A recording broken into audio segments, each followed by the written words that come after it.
Well, hello, everybody. How are you doing today? This is Alex here at the WCICO, also with Chongqing, and we are here on a very special day here to talk about the two sessions. And we're just going to do a bit of a sound check just to see. Yes, I think we have already 480 people loaded up and ready to watch. And we are looking for Carl Zha. Where are you, sir? No problem. We will eventually find Carl. Don't worry, everybody. Anyway, yes, hi all. This is actually live. Indeed, it is live. And we got a lot to talk about today here. A lot to talk about. And welcome Carl's audience. And if you find Mr. Zha, tell him that Alex is looking for him. All right, everybody, here is this in a nutshell. Now, I wanted to say a big shout out to everybody that's joining in today. I did a blast out to my viewers as well, and it's good that we're approaching 1,000 viewers for today. So leave your comments in the side comment box there, and we'll just get on with it. Okay, so today we're diving into one of China's most significant political events of the year. Now, it's the 2025 two sessions, and this is when China's major political institutions, the Chinese People's Political Consultative National, let me try that again, okay? The Chinese People's Political Consultative Conference, or the CPPCC, and the National People's Congress, the NPC, meet to lay out the country's roadmap for the years ahead. A little bit of a tongue twister. But anyway, okay, so to kind of compare it with the US and the UK political system, to put it simply, think of the NPC as somewhat equivalent to the United States Congress or the UK Parliament, where representatives meet to deliberate and pass national legislation. Now, meanwhile, the CPPCC functions as an advisory body, somewhat comparable to the consultative or advisory groups in the West. And I'm just trying to explain this to you and why it's so significant here in China and, of course, to the world. Now, it's structured to include diverse social sectors and, of course, also minority groups. This is very important here. There's a lot of minority groups here in China. Now, this year's two sessions are especially important, as Premier Li presented the government work report. Now, you're going to hear this a lot, the GWR, okay, for 2025, setting out China's economic and social priorities for the year. It's very key, okay? Now, let's break down the key takeaways, okay? And here they are. China has announced its 2025 GDP growth target. Now, I'm going to get into that a little bit later, okay? It's a very, very important number that lots of economies are watching around the world. And can China actually sustain that or even meet or even exceed that? That's what this is all about. Not necessarily for China, but all eyes are on this, this GWR. Now, okay, so let me get to this. Now, it's announced its GDP growth target, and I'm going to talk about that a little bit later. I've got a lot of notes and a bunch of slides. Now, this is an ambitious goal. This will guide, economic policies and development strategies throughout the year of 2025.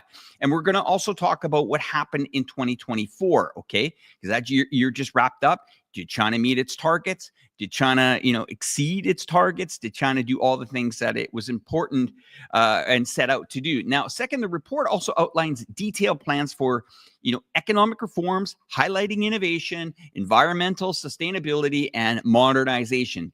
Because China is, a very, very successful country here in the last 30 years here, bringing over 850 million people out of poverty. It is a monster country, okay? In a good way. All right. Now, third, the government has pledged to enhance support for small businesses and boost employment and improve the living standards across the country. Yes, those are very important.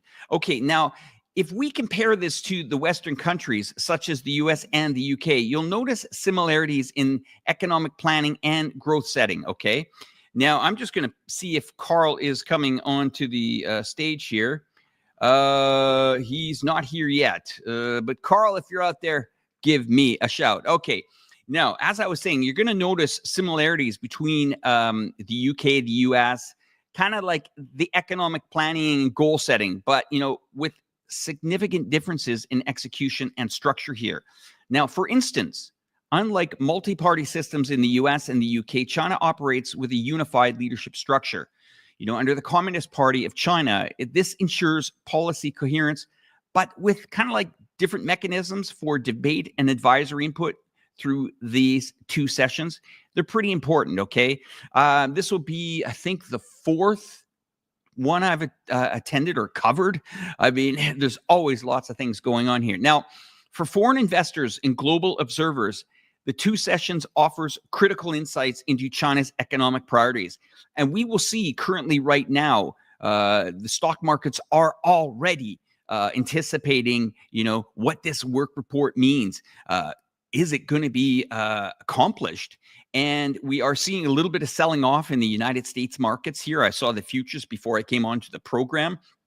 And I noticed that, now this could be signaling a few things here. Does that mean that China is going to be able to achieve this if the Americans go through with, what they've been talking about on geopolitical wise, maybe tariffs or something like that? And I think China today actually displayed itself as quite confident. Now, these will signal China's directions on global trade policies and, of course, market openness and international cooperation opportunities. This is very serious stuff. We are talking about a major contributor to the world economy. Now, the annual gathering clearly demonstrates how China's governance framework interacts. It's pretty dynamic stuff, and the global and economic trends here, it's, there's so much to unpack. And I have to kind of roll back a little bit here to give you an understanding on where this report is going forward. Okay, let's just look back at 2024 here and see what we accomplished here in China. I'm going to say we because I live here, but let's have a look at here. I'm going to bring a slide up onto the screen here. Now, this is China's economic performance in 2024 and key 2025 targets. Okay, now these are factual information put out from the government. The Chinese economy in 2024, the GDP was 5% or US 19 trillion. Big numbers, everybody. Big numbers. New urban jobs, 12.56 million. Surveyed urban unemployment rate at about 5.1. Consumer price index, the CPI, at 0.2%. And foreign exchange reserves over 3.2 trillion. That's with a T, trillion dollars. And disposable income per capita is 5.1%. So once again, pretty serious numbers here. And that kind of covers 2024. Now, that's kind of like a breakdown of 2024. And what we're going to do tonight here is I'm going to give you a breakdown of the two sessions of 2025 and some of the key insights that was talked about. We're going to definitely cover the government work report. Now, stay tuned. We got a lot to cover here. I'm going to move on to the second slide here. Actually, I haven't uploaded it. Okay, it doesn't matter. Anyway, let's go to my third slide here. And let's have a look here. I'm going to bring on the screen here. Now, key 2025 growth and development targets here. The headline targets for 2025 is achieving a GDP growth rate of around 5%. Again, 5%. That is massive number, okay? 5% on an economy the size of China is, well, I think that is welcome news to the world. That's really good news to hear. Now, however, the government has also set a range of other quantitative goals, including the creation of new jobs, inflation, grain production, and energy consumption.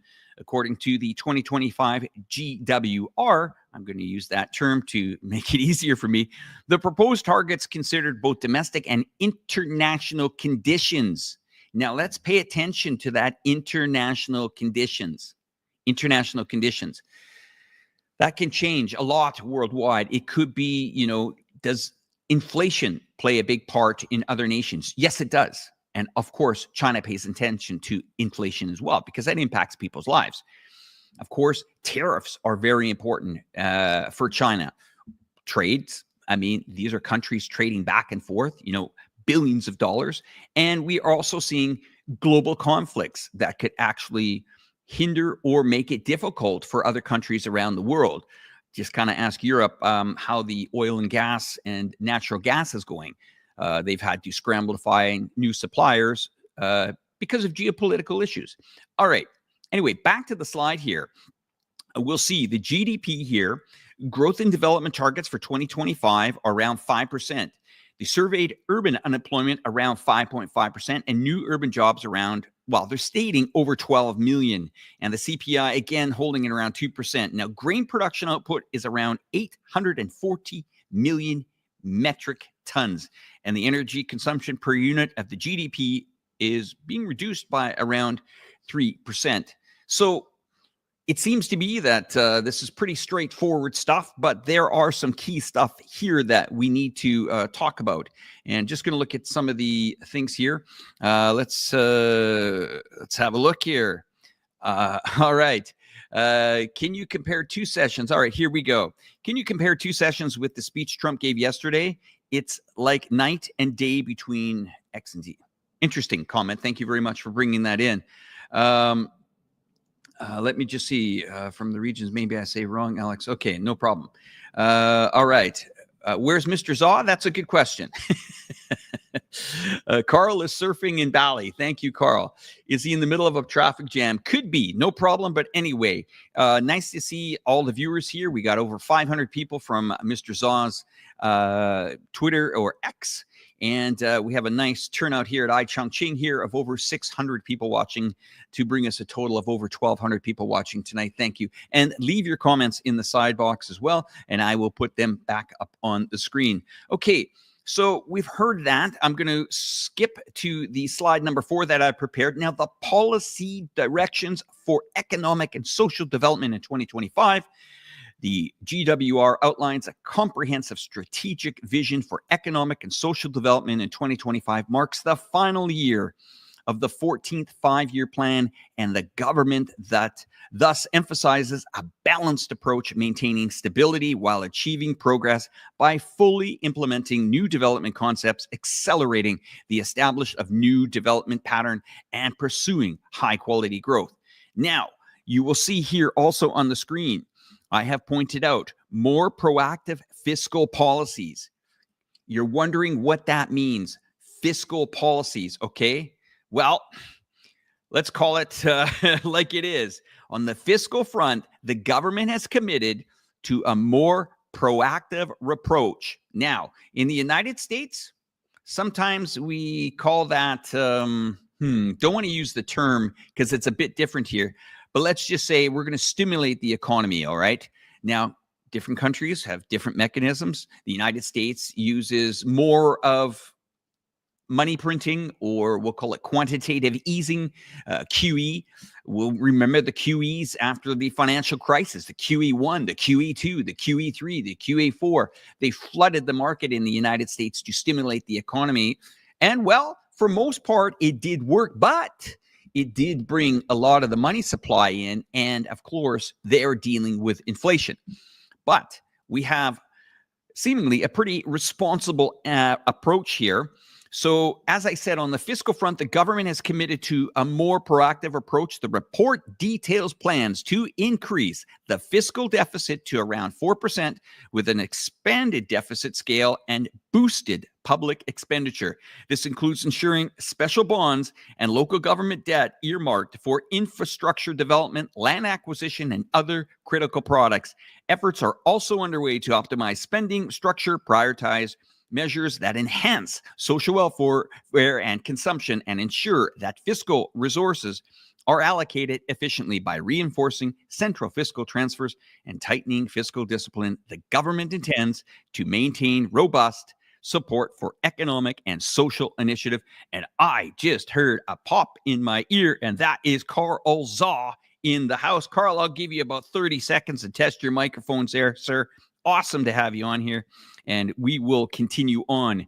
This is a guy that we are going to have on this program. Carl Zha is like a walking encyclopedia, okay? This guy knows everything. All right, so I'm going to get on to the 5th slide here, and you'll see here we have There is Carl backstage. It's awesome. Okay, we'll get him up here soon, guys. Don't worry. He's just testing his camera out, and he's looking really good from what I can see. Okay, so to China's 2025 fiscal and debt insurance targets, deficit rate 4%, 1% point from 2024.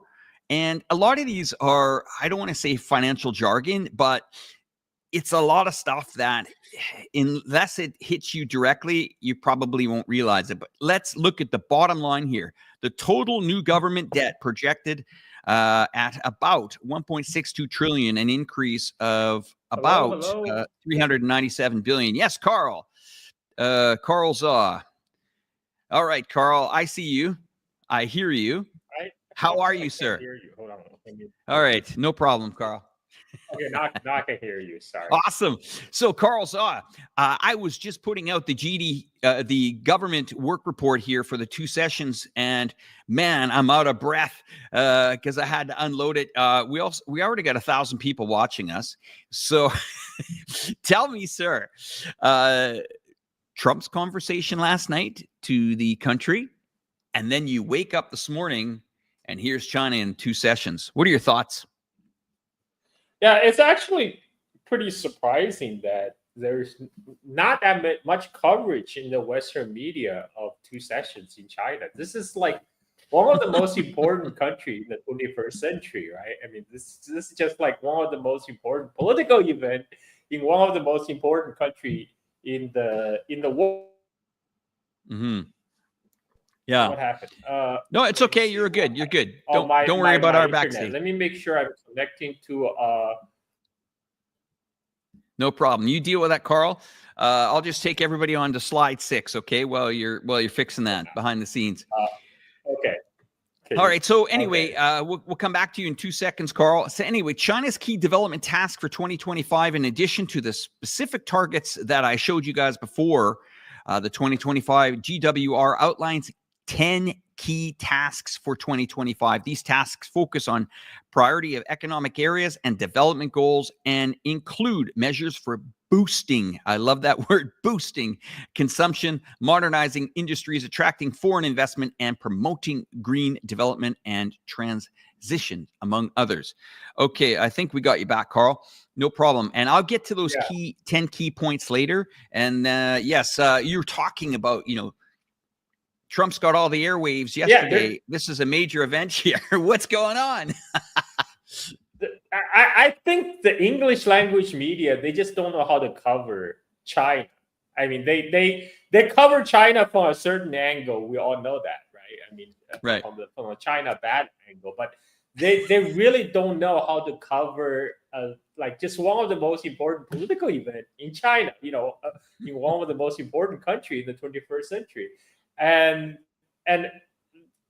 even from the perspective of, say, how China may react to the Trump tariff, which is very important, right? I mean, like that's people just don't know how to cover that, and the fact that China is well prepared because China has saw it coming long, like they have been prepared under the Biden administration for more sanctions, and they were, when Trump won the election, they know what is coming.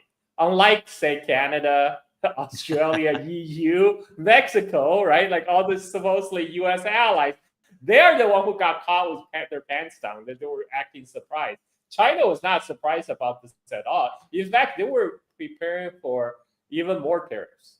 And when the Trump said, oh, just additional, they were preparing for like additional 60, 75% tariff, right? And when Trump said, oh, it's an additional 10, 15%, okay, it's not a big deal. It's not a big deal because China has been spent years preparing to decouple from the United States, from the U.S. market. A lot of people in the U.S. still think China cannot live without the U.S. consumer market, which couldn't be further from the truth.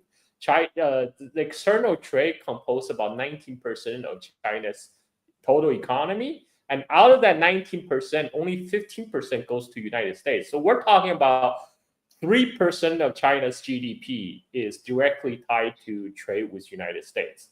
And so tariff is definitely going to have an impact. It's going to hurt, but this is not, it's not existential. It's not even I wouldn't even say it's substantial. It's gonna, some sector is gonna feel the pain, feel the squeeze, no doubt. But China have been preparing this for a long time, and they're not even right now. If you look at the 2 sessions, right, the Trump tariff is not even on the list. They're not even like, it's not even on the priority. You know, they have way, you know, one of the top priority for China right now is boosting consumer spending, because a lot of people don't realize how much cash average Chinese household is stashed away in their bank accounts. You know, like if you compare, the average Chinese household save about 40% of their income, you know, which is huge.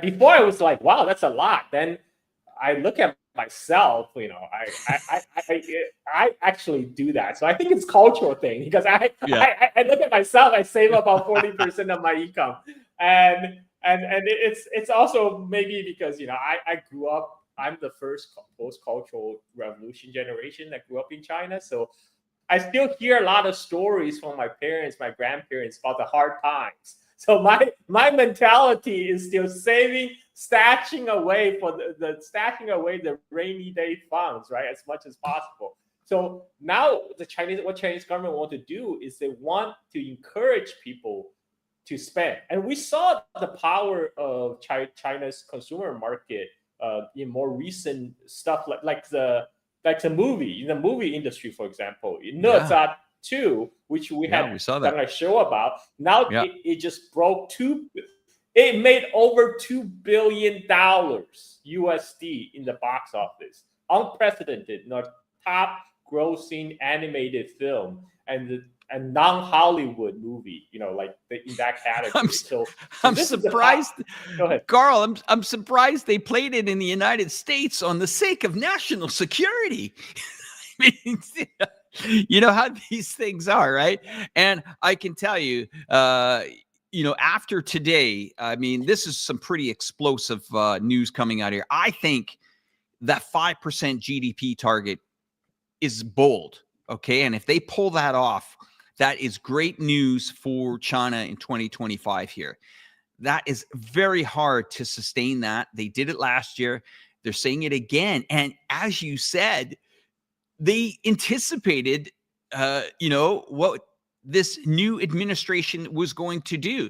Like you said, 60, maybe 65, 70. I was hearing those rumblings. Oh, you know, this is going to be a hard impact, but we'll make it. And then you hear this, well, maybe 10, maybe 15. And everyone's like, okay. Now, there are ways to really offset those tariffs. And for people to understand is that these tariffs are not being paid by exporters from China. They are actually paid in full to the customs clearing agents when a container arrives in the United States. The price that goes out of China is the price that goes out of China. Now, that's up to the business on the other side of the water, that big, beautiful ocean, that when those containers land there, the custom agent says, all right, here's your duty, here's your tax, here's your tariff, right? Now, the importer might say, okay, we can handle that. If you don't think Walmart was front loading on goods coming out of China for the last 6 to 9 months, these are not dummies, okay? These guys have major retail stores across the United States, Costco, you name it. They were bringing stuff in, quote unquote, by the boatload and storing it into facilities there, preparing to this. Keep an eye on those companies over the next 6 months, because they might just surprise you. Even though we hear massive tariffs coming to Chinese goods, these companies might have weathered the storm. And also, another thing to keep in mind, that it really does, I think it really affects the small business owner when they have to pay that, you know, that 10 or that 15 or 20%. That's up front. That's before they even sell the goods. So it's, imagine that extra 10 or 15%. And it's really, really important to take that into consideration. You're an American buyer. you're importing from a trusted supplier that you've been building a business for a year, and whammo, it comes. Now they'll say, oh, well, the government's making lots of money. Well, yeah, it is, but it's hurting the business owner. That money's coming from somewhere. It's definitely not coming from here. Now they say, well, that encourages us to, bring our manufacturing back to the United States. Good luck. Good luck bringing manufacturing back to the United States. What are you going to make refrigerators now, guys? You're going to make televisions. You're going to make game console units. You guys aren't even making movies that make any sense anymore. Carl, over to you. Well, CEO of Ford, Jim Farley, has said this tariff hurts us because a lot of Americans don't even realize a lot of Chinese-made car parts going to American-made cars. All Detroit Big Threes, they source a lot of the Chinese components directly out of China, and now they have to pay a 50% tariff on top of that. It's just going to pass to the consumers. Now, for a matter of encouraging domestic production in the United States, even slap 15% price increase, American-made products still not going to be able to compete with made in China goods. I mean, it's just the price is not. They have to slap on like 400% tariff to make a difference. I mean, 15%. It's just going to increase the general inflation, but most people would still buy Chinese because it's still far more cheaper, even with paying the tariffs, than to buy domestic ones. And a lot of the parts, they're not being produced domestically anymore. It's going to take years to start up that industry again. I mean, it's China has a government that can gear to like a whole society approach industrial policy. United States, I think they're doing it like half-ass way, and I just don't think it will work because the U.S. government is not structured to do industrial policy in such a way. I mean, Trump just scrapped the CHIPS Act, where Biden administration started trying to hand over a lot of money to companies like TSMC to encourage them to make semiconductor domestically in the United States. Now Trump said, oh, you know what? Forget it. We're going to scrap that. So this is barely like 2 years. After billions of dollars have been handing out, and there's nothing for show. Nothing. There's nothing to show for, and this is the way of things are in the United States. Policy can change on a dime in everything can be thrown out after an election. So I don't think the reindustrialization of America can happen without a major restructuring of the government and society in the U.S. And I just don't see that happening.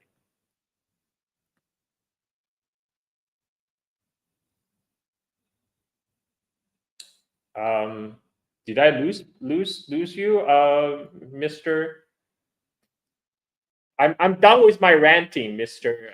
Mr. Go Alex. ahead. Yeah, Carl, go ahead. I'm just going to set up another camera here. Continue. Okay. I mean, I said my piece. I just don't think the U.S. government is set up to do a serious industrial policy that will enable reindustrialization of the United States. If anything, all these kind of changes in policy, from Biden to Trump, it's gonna steer into the other direction. Like I say, even slapping 15% additional tariff on China is still not going to make American products price competitive. I mean, like the Chinese, you see, like the Chinese EVs that even if you say slap 100% tariff, they will still be competitive in price wise. But they're just not having it.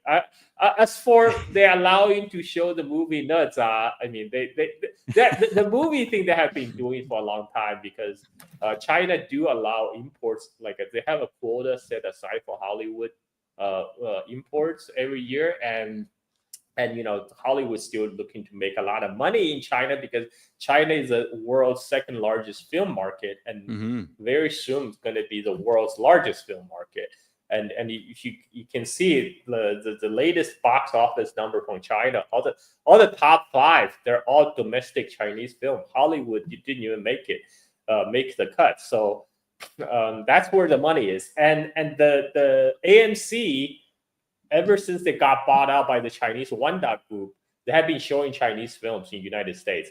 I think that the Wanda has sold their stake now, but AMC is still doing their practice of showing Chinese films in cities with large Chinese population, because they know they will sell. Like, as far as I know, in all the limited theater release of Ne Zha 2 in US, many of these theaters are sold out.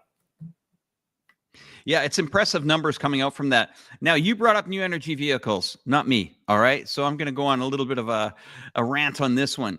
You see, the average consumer thinks that these cars in North America, now I've just completed, I think, the 3rd filming of a series of 10 new energy vehicle companies I'm doing here in China. I think I'm on the 3rd or 4th filming as we speak. But I'm going to be very clear to the audience here, so that you understand what is coming to the shores of your country if they haven't already. There has been considerable pushback, and we heard it in the speech last night in Congress, where they did pull some of the subsidies for new energy vehicles in the United States. I'm going to tell you, there's a new consumer out there. It's not necessarily about the technology in these cars. It's a new consumer, and that consumer is a young person that is getting into the car for the first time. They have much different expectations than we'll call what, I interviewed somebody at CATL last year. They called them dumb cars. Okay. And the dumb cars are the cars that have the old speedometer and the old clocks, and probably some of them they're still selling with, CD players in them. Or then you have the new cars where you go in that have 0 gravity seats, 1,000 kilometer distance on charging, 6-minute battery charge for 500 kilometers, heated seats, onboard ambience, seeing, 1 kilometer into the distance during, torrential rain or fog or whatever, you name it. These cars are the new standard for the new buyer. And this is the expectation. This is the bar. Yes, there's going to be consolidation in the new energy vehicle market here in the foreseeable future. Of course, that's like with any industry, right? But once these cars start to get into markets, and they're all over the place. They're in Belarus. They're one of the top selling cars in Belarus now, new energy vehicles. In Norway, in European Union countries. We're seeing it in South America as the Belt and Road kicks in and starts to get these cars. America, wake up, guys. Because you're going to be literally left in the dust by this technology. Now, don't get me wrong. I understand that for some people that have not been in a new energy vehicle, they might think, I got to spend $100,000 on a Tesla or nothing. It's not about that. When you come to, next time you travel to Asia, I was just in Thailand a couple of months ago. New energy vehicle, new energy vehicle, new energy vehicle, new energy vehicle. Even if you order a taxi on their apps, you can choose a new energy vehicle. Do it. Try it once. Try it twice. You will be like me. The first experience I had in a new energy vehicle market car was I got out of the car and I walked to the back and I said, is there a muffler or tailpipes on this car? And there wasn't. And I said, bang, that's it. Sold. I'm totally sold on this. So these are important elements. And this is going to bring me up to the next point here. One of my final slides here on the 2 sessions, and I'll just take off this comment. Thank you for asking the comments, by the way.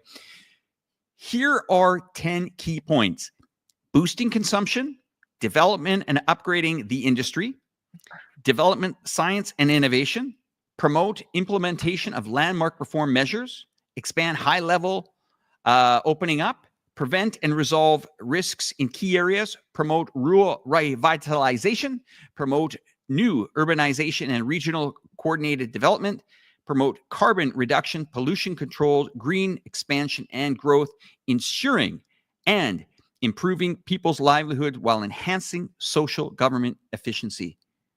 Now, as you said, Carl, quite a bit different from what we heard last night. Yeah, boosting Thoughts? consumption was on the top. Boosting consumption was on the top because, like I said, Chinese consumers are flush with cash. They have a lot of cash in their bank account, and Chinese governments now trying to encourage people to spend it. I mean, I'm looking forward to see what kind of policy they come out to encourage spending, because they also realize, one of the way to replace the export led growth, for example, is encourage domestic consumption. A lot of talking among the English language media are the people who assume that, China is going to die off if, America not going to buy their product. And like, no.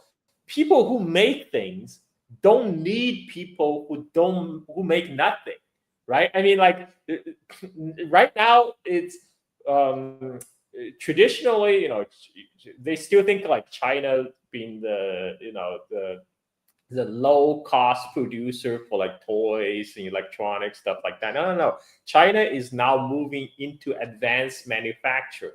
I think that's one of the point basically when they talk about innovation. China is now a lot of the new energy vehicles that you talk about. They've been producing lights off factories.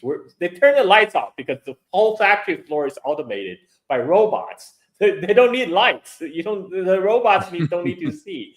And so right now, like they can roll out, they can ramp up production very quick, and they can make it for the Chinese consumers. A lot, like you said, a lot of Chinese car buyers today, they're first-time car buyers. They have different expectations. They have different when they looking for a car. That maybe they want their car to look and feel like a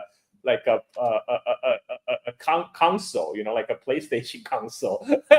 and because some of the car, that's what it reminds me of. Like inside the buttons, it looks like a gaming console, because that's those new first-time buyers are looking for. They're looking for something they're familiar with, something they're comfortable with. They're looking for more technology in their lives.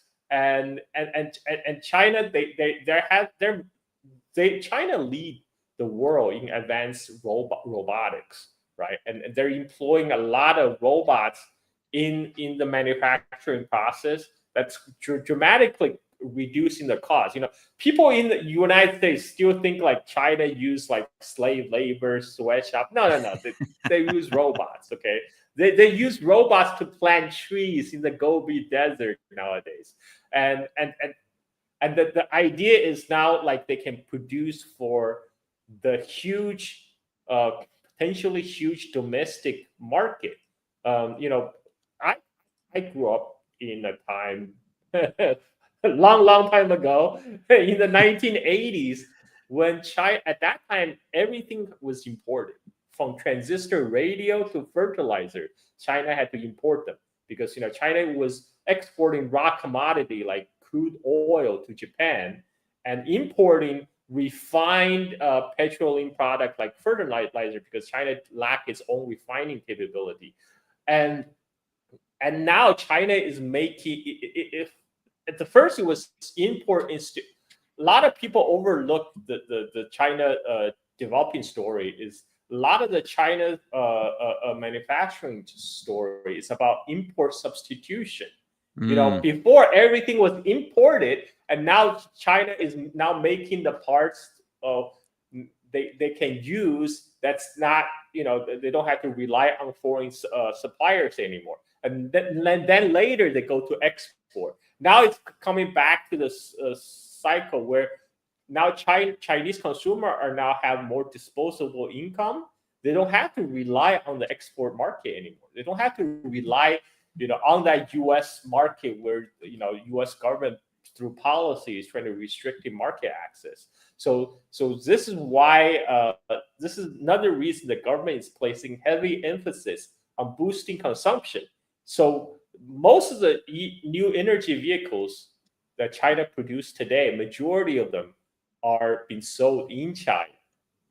they're not coming to United States, not coming to North America, and, because Canada also follows suit to slap 100% tariff on Chinese EVs. So Oh man. they're not. They are producing mostly in China for Chinese domestic market, and then they go out to the global South countries to put factories over there to produce for the local market. Like where I am in Bali, I'm waiting for the BYD to finish their first factory in Indonesia this year. Unbelievable. So by their goal is to produce their Indonesian produced BYD cars by January 2026. So by that time, the price here will come down as well, because Indonesia, they also have tariffs on imported foreign cars to encourage domestic production. This is why BYD is investing in production over here. So once that the BYD have Indonesia produced car, the price will come down. Just like Thailand, when BYD opened a factory in Thailand, price in Thailand came down. And of course, because Thailand puts a 200% markup on vehicles. So, this is a question here. Somebody's asking, speaking of cars, why is the price still around 40K? I'll give you some advice, Francis, on that. Compare the prices in China. It's very easy to see. You go on the internet, you check out these prices and compare them and ask why.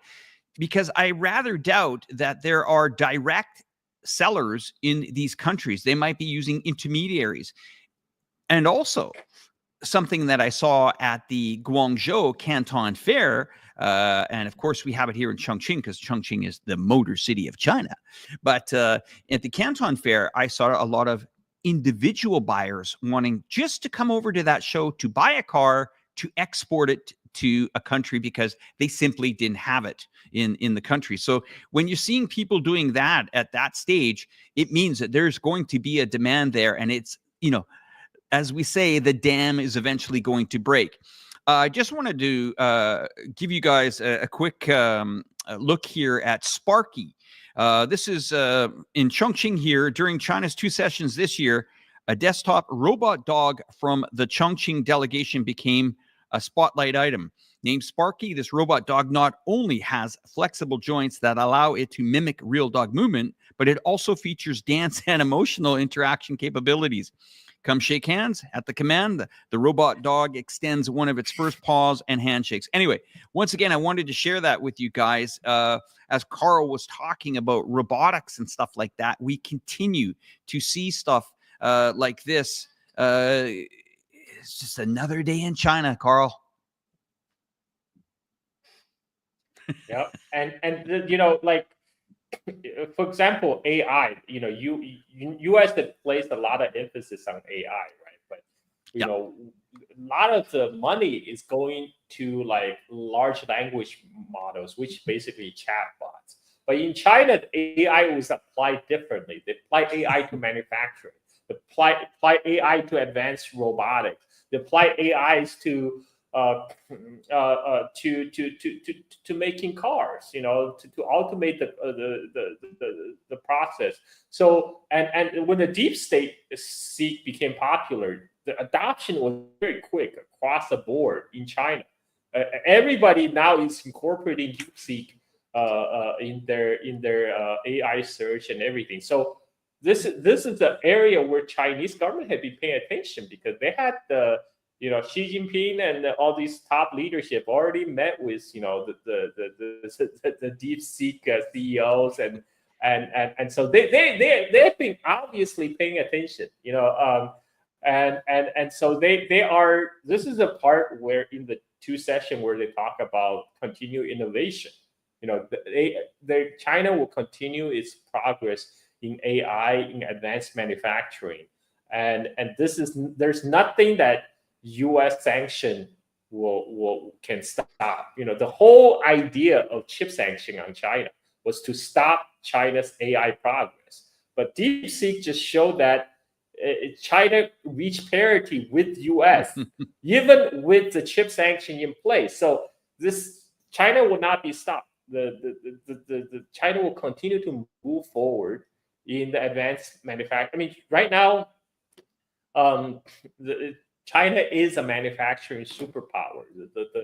There's no. This is why I think I'm kind of pessimistic about their plans to reindustrializing America. First, they need to sort out their own structural issues in United States, and I don't think the people in the government are serious about that right now. And so yeah, I think China will continue to power forward. China has such an edge right now in advanced manufacturing.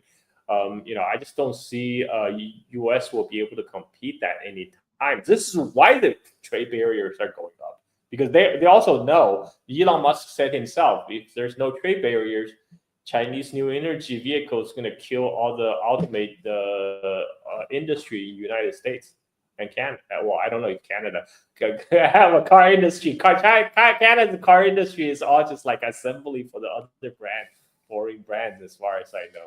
Yeah, but they also decide to stupidly. Go ahead. I love having these conversations with you because you are one of the very few that understand this new energy vehicle market and this investment in technology. Most people around the world think, oh, well, if China has DeepSeek, how did they get it? Did they steal intellectual property getting it? How did they advance the chips if they weren't allowed to have it? And there's this consensus that this country is, left in the dark, but there's innovation every day here. I feel it myself living in the city of Chongqing, one of the world's largest municipalities here. I spent 2 weeks watching how this municipality put lights on buildings, how they installed it, how they orchestrated it, why it was important. It was an eye-opener to me. I learned so much about it. I thought, okay, yeah, these are lights on buildings. Wait a minute. Millions of people watch this, which brings millions of people to stimulate the economy at nighttime. And they're advancing more and more and more. And, the city takes this stuff serious. It's not like a couple of light bulbs on, the Empire State Building and a few light bulbs down the street at the Chrysler Building. This is serious stuff, and they're innovating. And while they're innovating, they're trying to find ways we've heard light pollution, how they can, put less harm into the environment, how they can, get this, Carl. I don't know if you've been home much, but to the viewers, Carl is a Chongqing born native. The Jialing and the Yangtze River, where they meet, there's the raffles. It's a big development, one of the largest developments in the city, quite pricey. There's a few hotels, a few apartments in there, lots of businesses in that area, and it's an iconic building. And I asked the guy when I was interviewing him, is there something that you haven't shown us? And he says, look, have a look at the screen. And I said, okay. And he said, do you notice anything about it? And I said, well, no, all the buildings look amazing. It's bright lights. He says, any dead spots? I said, dead spots? What do you mean dead spots? Any dark spots? And I said, okay, a couple. Well, we're working on that. I said, but it's in the water. Doesn't matter. We're working on that. I said, well, I said, not to be greedy or anything, but, this is my view at night from Jiang Bay. I get to see the Yuzhong district at night. I said, could you guys light up the bridge a little bit more on the top arch? The guy actually said, well, you did mention that. I said, it's not, we need more lights. Yeah, just like my dad said at Christmas time. But Carl, it's exciting stuff. And to think that these, when I heard the administration, I'm going to use the administration because I'm not just going to use Donald Trump here, because he is a pretty smart guy, but sometimes other outside influences do steer him, unfortunately, in the wrong direction. If he's listening, if he's watching tonight, Donald, the innovation from China is something that you need to embrace. It is going to happen whether you want to save those jobs. It's like telling everybody, here comes, LCD, plasma screens, whatever they called them in the 70s. The old tube televisions are going out. You don't stop you don't save the VCR business because innovation is coming because you want to save. You innovate. And that's the thing. Elon knows that. Come on, he knows that. He's in China. He's got a massive factory in Shanghai. He knows what's going on here. I get it. I understand shareholder value. I get that. But can't Elon just kind of give a call to BYD and say, let's do a couple of cars together? Because that would take the world on. Wouldn't that be amazing if both those manufacturers got together and made a car together for the U.S. market? Well, BYD, not BYD, but Tesla, they manufacture more than 50% of their cars in China, in Shanghai Gigafactory. And at least in China, I don't know about their US production, but in China, the Tesla produced in Shanghai, they use CATL batteries. They use the Chinese batteries because China dominate the battery space. China completely dominate the battery market. That's how BYD started. BYD started as a battery maker, and then they moved from battery transition into making electric cars.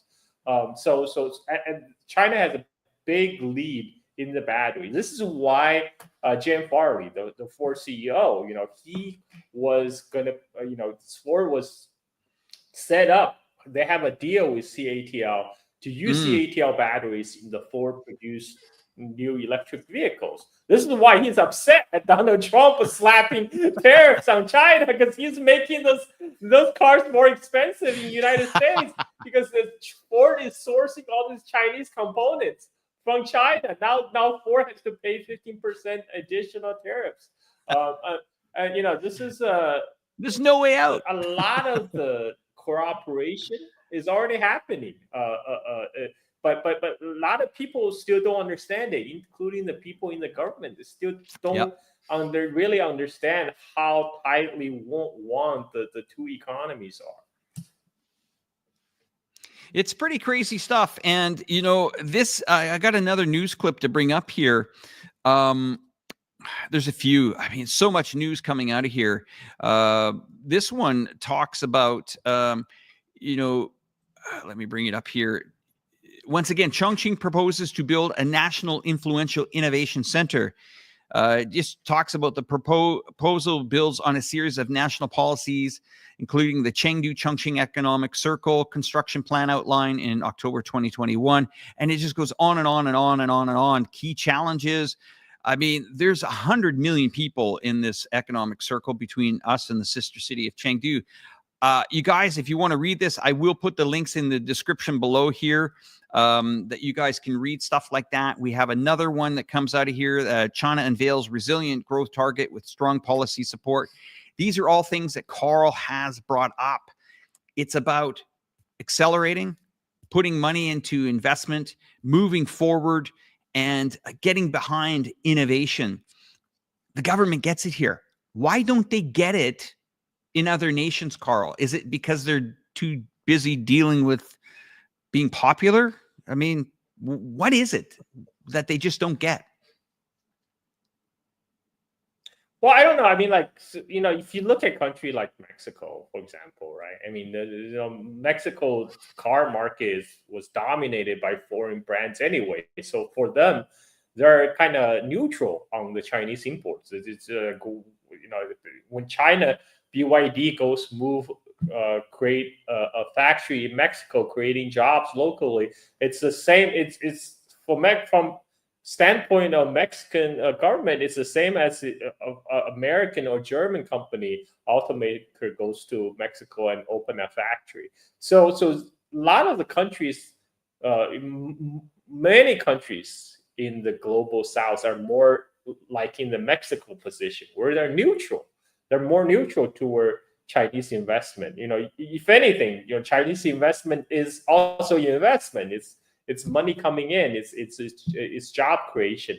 So whereas Donald Trump himself, he said he welcomes Chinese investment, but the problem is with the past U.S. government policy since the Trump's first term, the Chinese company now have to think twice before they put money in United States, because that money can easily be frozen, be seized.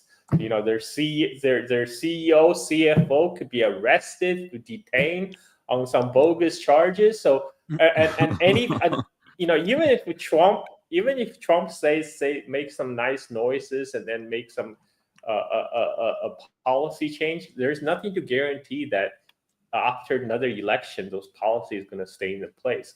You know, it takes more than 4 years to open a factory and get it running and be profitable. But in United States, policy can change in 4 years, and then you're back to square one. So this is why stability is like very important part of business environment. This is why a lot of people are putting their money in China, because China actually have a stable political environment for the last 40 years. And you know, like people, you know, if you see where people put their money, they put their money in China. China was one of the major source destination for foreign capital investment. And that's just because these people with money actually trust the Chinese government not to fuck it up. I mean, it's just as simple as that. Here's an interesting question. Alex, who actually pays for the electricity? I understand that the local authorities pay, but that it's not an expensive matter. I mean, so much electricity. That's a very good question. Now, you want it? You want to take it? That China, the one reason China has an edge in manufacturing is because China have cheap source of energy, including electricity.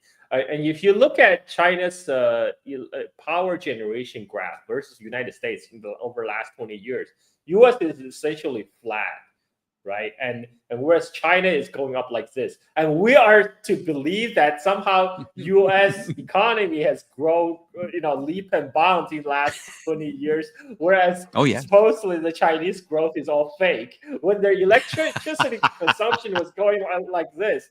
And you know, you can't fake data like that. You know, you can't fake data like electricity consumption, right? And so China is and one of the way they're bringing the energy costs down is you know, China is a oil hydrocarbon importer, right? It imports a lot of oil and gas, and this is why China has put a lot of money into research to bring the cost of new energy down. They did it in solar and wind. They really cut the cost of solar and wind to make it so cheap. Now China is basically paving the desert with solar panels, and this is why a lot of polysilicons are made in Xinjiang.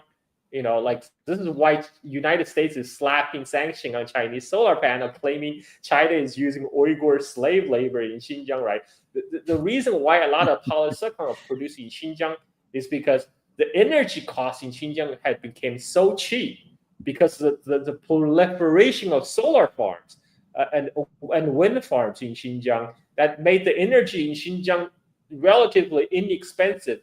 And making polysilicon is an energy-intensive industry. So this is why the other polysilicon maker, they all move their operation to Xinjiang to make polysilicon because Xinjiang has a cheap source of energy. And it's a virtuous cycle because that makes solar panels produced in Xinjiang even cheaper. And that means that more installation across the board. So this is why if you look at how much new energy installation China adds on every year, it's equivalent of the entire power generation in countries like UK and France.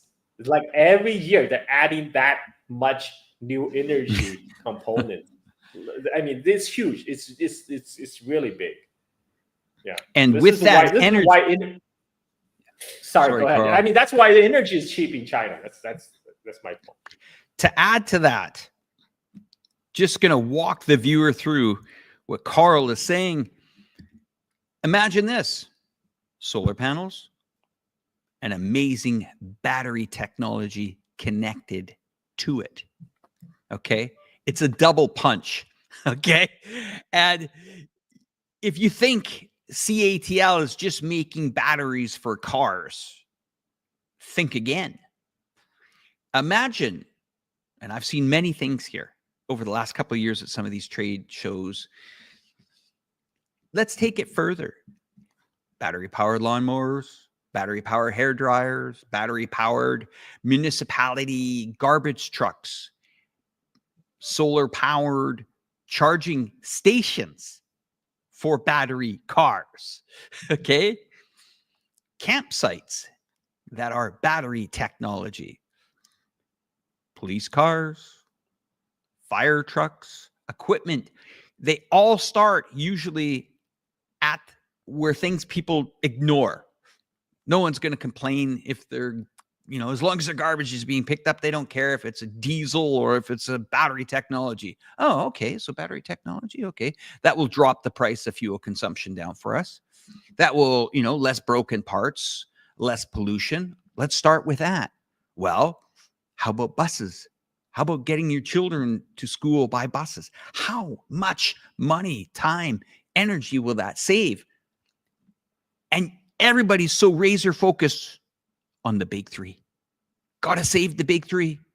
Got to save them. Don't bring these cars. Well, if they're not going to bring the cars, mark my words, this battery technology is coming. It's going to show up. It might show up in a lawnmower. It might show up in one of the coolest things I saw at the Guangzhou Canton Fair was the wireless television on wheels that you could roll around anywhere in the house, whether you're in the bathtub, the bedroom, or whatever, with a 17-hour charging cycle. I'll take one. Thank you. and they're making battery cheaper and cheaper too. I had a guy. I live in Bali. We had people come here to evaluate how much it would cost to install solar panels on top of my house, and they discussed two options. One, just install their solar panels, which will produce electricity during the day. And another option is to add a battery pack, which they will store the energy. But the guy admitted, he's like, yeah, after a year, the price of battery will drop so much. I guess he's not a very good sales guy. But he admitted battery price is coming down. And China is a major factor in making that happen. And this is not just, by the way, all that nice thing that happens to the environment is just a icing on the cake. That was just bonus. The one major reason China is going very heavy into new energy, sustainable energy development, is for strategic reasons. Because U.S. Navy has been talking for over 20-30 years about they're going to choke the Chinese energy supply at Straits of Malacca. All these oil containers coming from Persian Gulf, from Africa, they're going to choke them off at Straits of Malacca. So China has plenty of solar energy, wind energy, hydraulics, and they're going big way into nuclear as well. So that way, China will be more increasingly energy sufficient, and that there's nothing the U.S. Navy can do about it.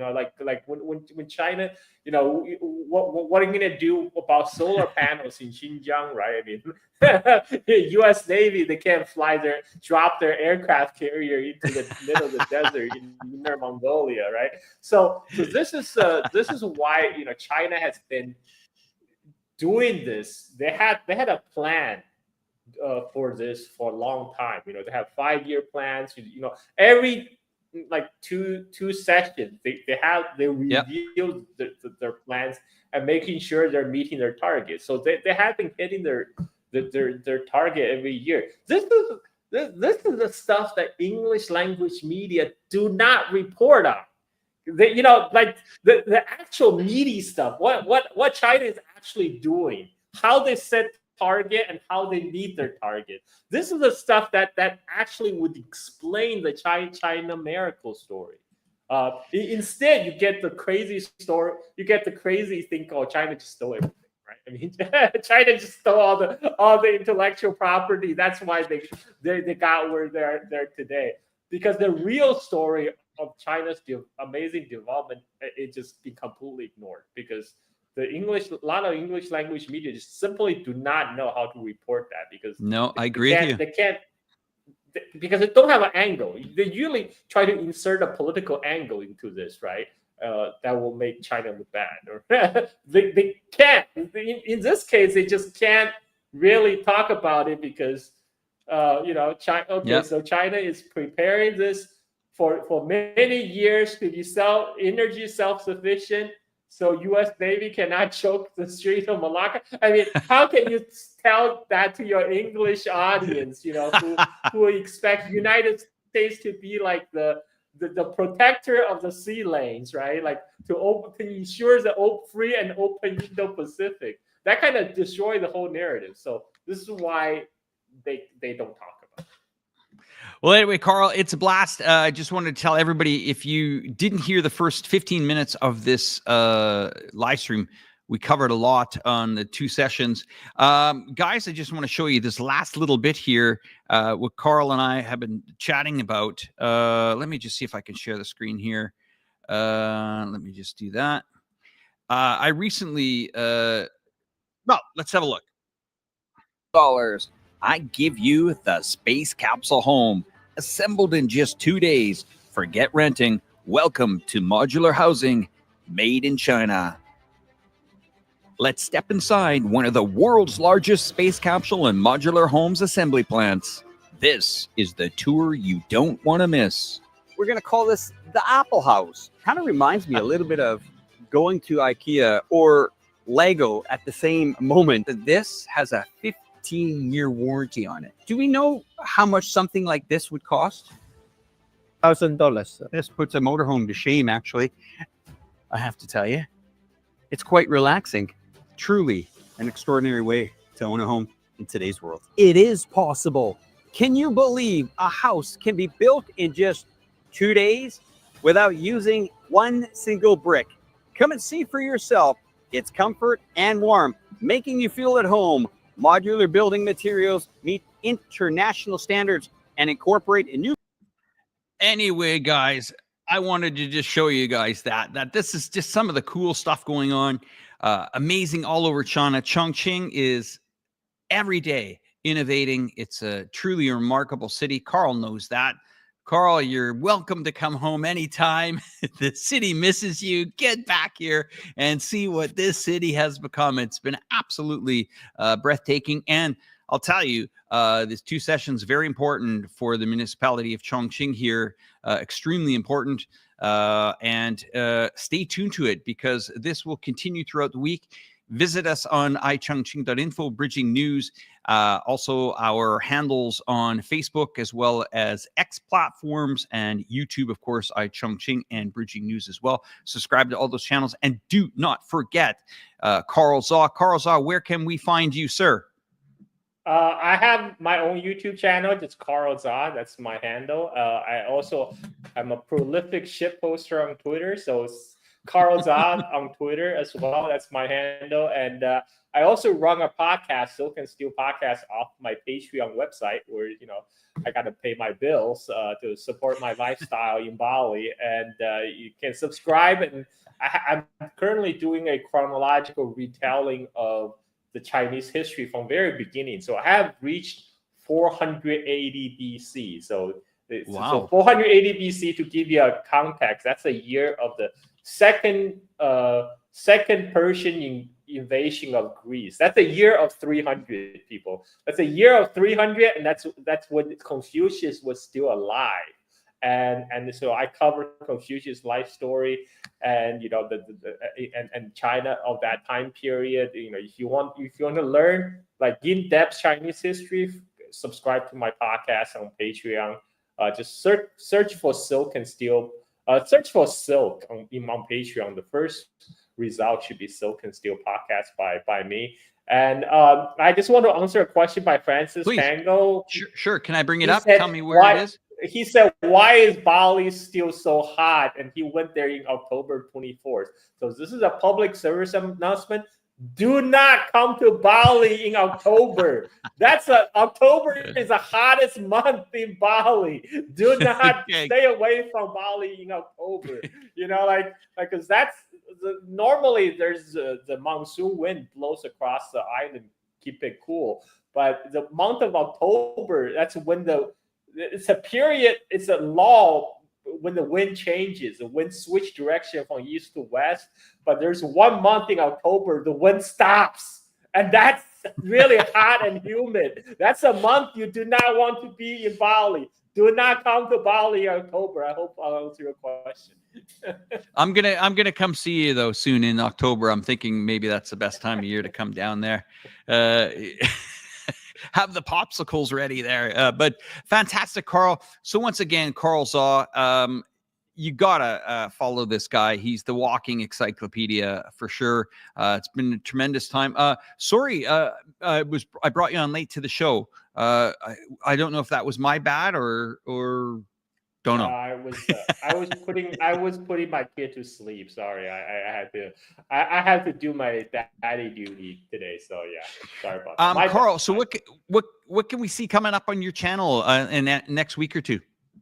I just do whatever I finds interesting. I cover stuff like Chinese technology, like AI development, for example.